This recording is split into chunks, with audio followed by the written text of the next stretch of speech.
Pressure to increase speed limits on roads around Port Pirie. And Port Adelaide touched down on the EP for their community camp. From our 7 Spencer Golf Studios, your nightly news with Treloar begins now. Good evening. The member for Frome is calling on the Liberals to fulfil their election promise of reinstating the Goyder Highway's 110 speed limit. In 2017, the speed limits of 8 highways were slashed down to 100 kilometres an hour.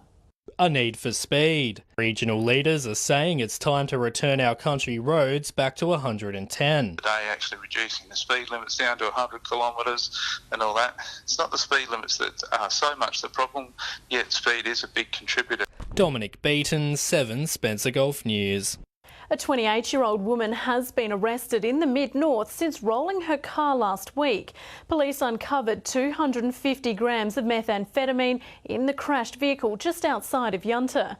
Patrols from Peterborough and Orroroo were tasked to the single vehicle rollover on the Barrier Highway just after 7 on Friday night. The woman was taken to hospital with no serious injuries but has been charged with trafficking of a controlled drug. She was bailed and will appear in the Peterborough Court at a later date. 4,000 people packed into Whyalla High Oval on Saturday night for the By the Sea concert.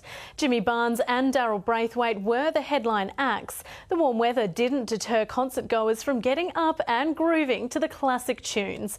We had all the people that were sitting down there in the sun and having a few bevies, and then by the end they were all dancing around in the front. I was here in the 70s, yeah. And the place I played in was so rough, I swear to God, and there was chicken wire across the front of the stage. Yep. It's hoped the event will return next year. Cleve residents felt the ground move this morning after an earthquake nearby. Geoscience Australia have confirmed the quake. It occurred just before 11 a.m. north of the Birdseye Highway between Cleve and the town of Rudall. The quake recorded a magnitude of 3.2 on the Richter scale at a depth of 0 kilometres. Earth tremors are common in the region, with the last one occurring in November last year. No damage has been reported. The mid-north town of Wiradjuri's Sporting Reserve has been offered a lifeline through a $130,000 grant. Upgrades to the tennis and netball courts, along with a new amenities block, will be added to the ageing site. Wiradjuri's netball and tennis courts aren't what they're cracked up to be. Over the years, the site has deteriorated into a serious tripping hazard. We were getting into a bit of a desperate time, with the cracks and the condition of the court deteriorating. The Far West Local Health District has welcomed a record number of nurse graduates into its workforce today. 28 new nurses and 1 midwife will soon be stationed across the region, some experiencing the outback for the first time. Joining the Far West ranks, these 29 new nurse grads have started their orientation week in preparation for their placements in the Broken Hill region. Patrick Ryanke, 7 Spencer Golf News. Still to come tonight, the Power get their community camp underway in Whyalla, and we'll have all the action from the Adelaide to Port Lincoln yacht race.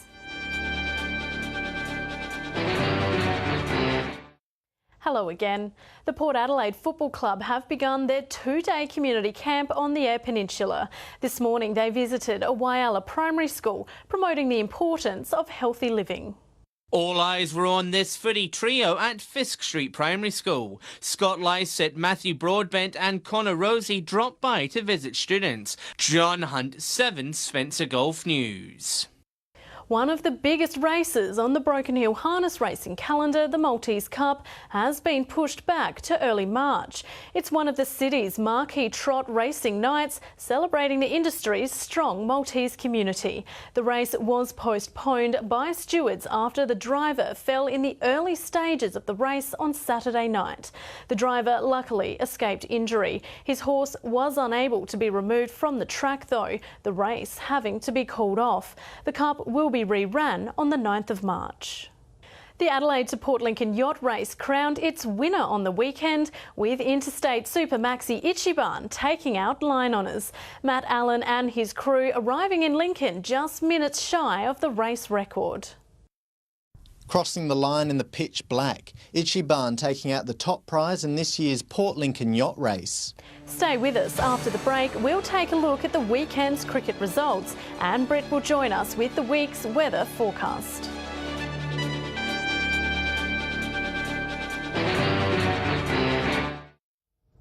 Welcome back. The Lower Eyre Peninsula's Sports Person of the Year Awards was held in Port Lincoln on the weekend. 17 athletes and 10 volunteers were nominated for the annual prize. Annie Jantke winning the Volunteer Award, with Bryce Hammond taking out the Junior Sports Person of the Year. But it was 20-year-old Alana Jantke who took out the top spot as Sports Person of the Year. It means a lot when, we're just out here to have fun and play the sports, but when you get recognised for something like this, it's quite special. Tennis legend John Fitzgerald was guest speaker, reflecting on his career and early childhood in Cummins. The annual dinner also helping to support local athletes and clubs.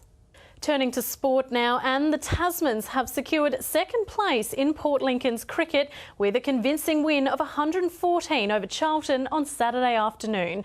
Nathan Regter joins us with the details now. Nathan, there were some excellent batsmen on the Tasman side. Yes, there was, Casey. There's no doubt the best with the bat was George Wilkes with 53 not out. And time to take a look at this week's weather with Britt. Thanks, Casey. It's been a mostly fine day today with some strong winds about the Eyre Peninsula region. Port Augusta with a top of 29 degrees, Whyalla 25, Port Lincoln 23, Broken Hill 41, Port Pirie 30 and Adelaide 26. To the clouds now, and a high pressure ridge to the north of South Australia produced some light scattered cloud today. Looking at the Gulf waters for tomorrow, sea breezes at 15 to 20 knots, seas at 2.5 metres. And we're looking at a mostly sunny day. Port Augusta 28, Whyalla 24, Port Lincoln 23, Coffin Bay 20, Woodner 29, Corn 28. A much cooler day in Broken Hill tomorrow with a top of just 29, Port Pirie 27, Clare and Cleeve both 24, Kadina 26. Looking through the week now with a fairly consistent forecast over the coming days. Port Lincoln mostly fine with maximums in the mid-20s. Similar conditions for Cleeve. Woodner sunny through the week, set to warm back up to 34 degrees on Friday. Whyalla fine and partly cloudy Wednesday and Thursday, some more sun on Friday. Port Augusta bright and sunny with maximum temperatures hovering around 30 degrees. Kadina fine and partly cloudy. Port Pirie partly cloudy on Wednesday, sunny Thursday and Friday. Clare with maximums in the mid-20s through the week, but jumping a few degrees on Friday. And sunny days ahead for Broken Hill, looking to be around 29 to 30 degrees. And that's all for Monday's weather. Casey, back to you. Thanks for that, Britt. And that's the local news this Monday evening. Thanks for your company. I'll have updates later. Until then, enjoy your evening. Good night.